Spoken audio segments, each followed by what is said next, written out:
ከሴቶች ሁሉ መጥፎ ሴት ማለት ደግሞ አልሙተበርጃት የሚገላለጡ ሴቶች ናቸው።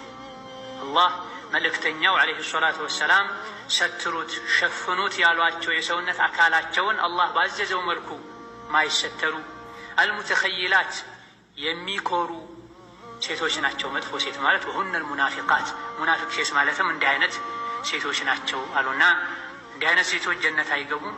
ከቁጥር አንፃር ጉራበል አዕሷምን የሚያክሉ ከገቡ እንጂ ከአሞራ ዘር ሆኖ አልፎ አልፎ እንጂ የማይገኝ የአሞራ አይነት የሸሪያን አለባበስ በመጣሳቸው በመኩራታቸው ኒፋቅ ውስጥ በመውደቃቸው ጀነት የመግባት እድላቸው ጠባብ ነው ያሉ ኢማም አሕመድ ከዓብዱላህ ብን ዐምር ብን አልዓስ ባስተላለፉት ሐዲትም ኡመይማ የምትባል ሴት ወደ ነቢ ዓለይሂ ሰላቱ ወሰላም መታ ለመስለም ቃል ለመግባት በፈለገች ጊዜ ነቢ ዓለይሂ ሰላቱ ወሰላም ወደ እስላም ስትገቢ ቃል የማስገባሽ በአንደኛ ደረጃ በአላህ አላሻርክም እንድትይ፣ አልሰርቅም እንድትይ፣ ዝሙትን አልቀርብም አላመነዝርም እንድትይ፣ እንደዚሁ ደግሞ ድሮ በጃሂልያ ዘመን የነበሩ ሴቶች ይገላለጡት እንደነበረው አልገላለጥም ብለሽ ቃል እንድትገቢ ነው ሙባይዓ የማደርግሽ ብለዋታል ነቢ ሰላቱ ወሰላም።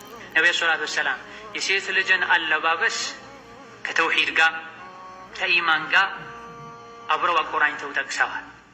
መገላለጥን መተው፣ መስረቅን፣ ዝሙት መስራትን ከመተው ጋር አብረው ጠቅሰዋል።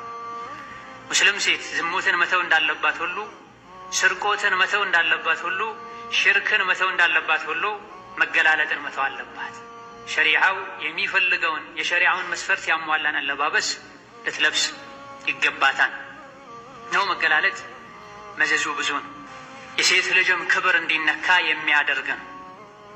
ለቤተሰቦቿም ጭምር ውርደትን የሚያስከትል ነው።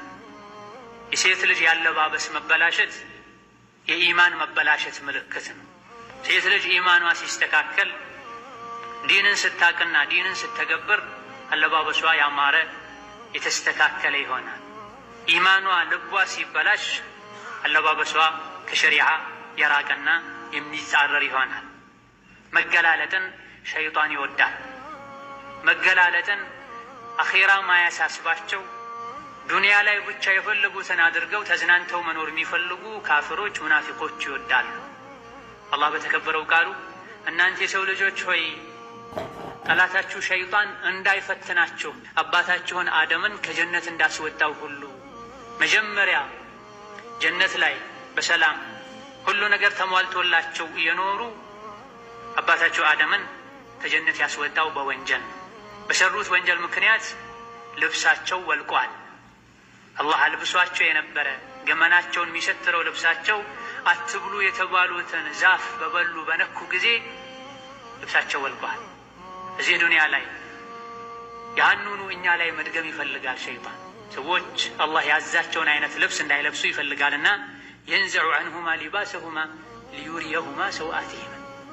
ያኔ ወንጀል በመስራት የአደምን የሰው ልጆችን አባት ልብስ እንዲወልቅ አውራቸው እንዲታይ እንዳደረገው እዚህ ዛሬ ዱንያ ላይም ሴት ልጅ አላህ ተባረከ ወተዓላ እንድትሸፍነው እንድትለብሰው ያዘዛትን ሰውነቷን እንዲገለጥ ያደርጋልና ይህም በማድረግ ሸይጣን አትታዘዙ፣ ፈተና ላይ ትወድቃላችሁ ብለዋል። ኢነ ሃዘል ቁርአነ የህዲ ሊለቲ ሂየ አቅወም ወዩበሽሩል ሙእሚኒነ አለዚነ የዕመሉነ አስሳሊሓት አነ ለሁም አጅረን ከቢራ